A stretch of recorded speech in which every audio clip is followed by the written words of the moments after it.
Hello everyone, welcome to my channel Chemistry is Fun. Today we will study the atomic structure. Today we will see the journey by which we came to the present structure of atom. Today we will see in infancy stage how the developments were taking place. We will see that the word atom is derived from a old word atomio. Atomio means which cannot be subdivided. It's a very old word. So at that time actually even the philosophers, the scientists of the time long back, they were of the opinion that we cannot divide atom. It is the ultimate particle. At that time the philosophers thought that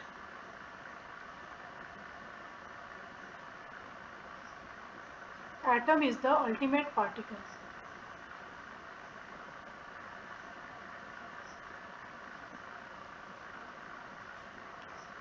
Hence this atomio name was given.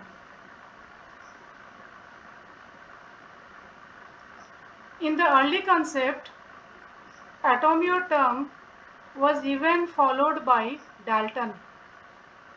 He also believed this concept, and based on this only he put forward his atomic theory. He also opined that atom could not be subdivided. So he thought that if we break down matter, ultimately we will reach to the atomic level, and that is the final journey. We can't do anything much more to it.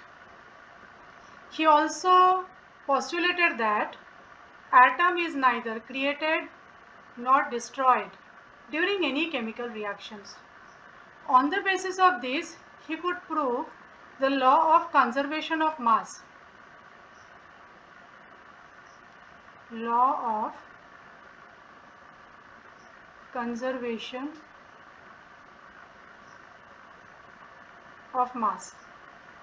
He was able to prove this by believing and stating that it is not possible to create or destroy the atom.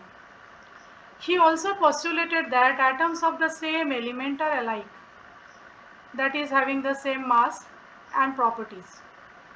And following that, definitely atoms of different elements are different, mass is not the same. Till here, as far as law of conservation of mass is concerned, it was fine. But at present we see that there is a term called static electricity.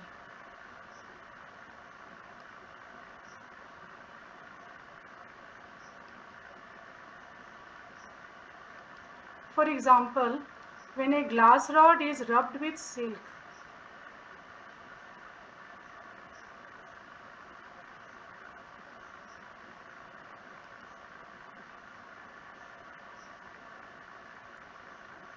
charges are developed both on the glass rod as well as on the silk cloth. Now if we consider that atom is indivisible, then from where the charges should come? So we can conclude that Dalton was not able to explain static charges, development of static charges. Actually, as present we know that inside the atom there are some subatomic particles. In the nucleus, which is in the central part of the atom, there is neutron and proton, and surrounding that in the orbits there are the electrons. Now what happens actually is that when we are rubbing the glass rod, there is a development of charge on both glass rod and silk because electrons can be removed. Electrons of the outermost shell, they get removed, so charge development will be there. But this explanation is possible only if we consider that there is something inside the atom which can be added or subtracted from the atom. So the major problem of Dalton's theory started when he was not able to explain the static charge development. So later on, slowly, so many more developments took place in this direction. Michael Faraday, he did some experiments actually with the help of cathode ray tubes. So I'll try to explain with the help of the diagram what it is actually. A cathode ray tube, as we see here, it is made up of glass. It is having two electrodes. Here we have the cathode. I have marked it with a blue one. Here you can see this is the cathode, and here on the other side there is the anode. The anode is positively charged, the cathode is negatively charged. These are the two electrodes on the two sides of the cathode ray tube. Now this portion is also connected to a vacuum pump. It can be evacuated. So what they take is actually a gas at a very low pressure is taken in the tube and a very high voltage is passed through it. So when this is done, there will be electric discharge. In this condition, it was found that some particles are moving from the cathode towards the anode. These were termed as the cathode rays because they are originating from the cathode. Because of their origin, this term was given. So this total setup is known as cathode ray discharge tube. The properties of the tube were studied, the experiments were done, and it was found that these rays, they are moving from the cathode going towards the anode, and if they strike some zinc sulfide screen, they show a property called as phosphorescence. Means they will produce bright spots, that is called phosphorescence. When these rays strike a zinc sulfide screen, they will show phosphorescence. Normally these rays move in a straight line movement, unless they are subjected to electric or magnetic field. Their characteristics of these rays are independent of the electrode taken or the gas taken in the tube. Because basically it was afterwards found that these cathode rays are made up of electrons. So electrons have a constant mass.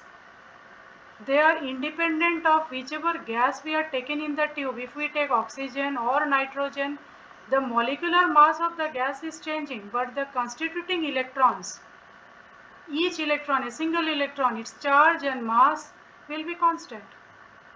Now, these cathode rays were subjected to electric field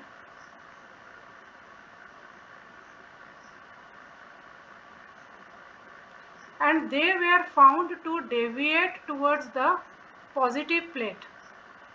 From here, J.J. Thomson could show that they are made up of negatively charged particles, which were later found out to be electrons. How he proved it? Because when he allowed the cathode ray to pass through two charged plates, the cathode ray was found to be bending towards the positive plate.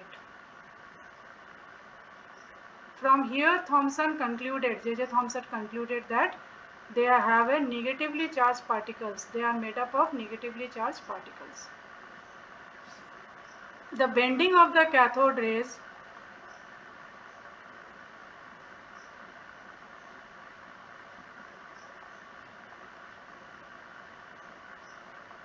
towards positive plate helped him to conclude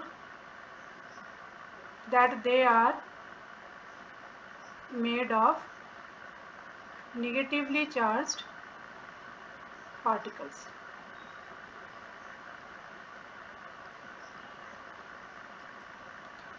And J.J. Thomson also calculated the charge to mass ratio of the electron, and it was found to be 1.7589 into 10 to the power 11 coulomb per kg.